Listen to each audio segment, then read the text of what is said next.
Iz ljubezni do piva je mala pivnica na Čevljarski ulici v Kopru priredila prvi festival piva. Dali priložnost tem majhnim slovenskim pivovarom, da se predstavijo in ljubiteljem piva, da tudi spoznajo te pive. Po besedah mikropivovarjev smo ljudje postali dojemljivi za različne okuse. Da je zagrenko, pa pač penast, pa da se osveži, ampak da so še kakšne okusi. Tako da jaz mislim, da v parih letih mogoče bo še kakšen prišel, ker začetek je le težek, pa finančen vložek je tudi velik. Tako kot poznamo različne kozarce za vina in različne načine kulture pitja, tako ima tudi pivo svojo posebnost. Velja vraža, da se pivo pije stoje in tako preženemo zle duhove. Skrivnost dobrega domačega piva je v slovenskem hmelju. To je začimba in v sami kuhi je tega zelo malo, v desetinkah procenta in daje že tak močen okus.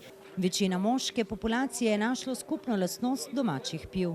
Kar je najbolj pomembno, ima malo alkohola, tako da žena ni preveč jezna, ko prideš domov.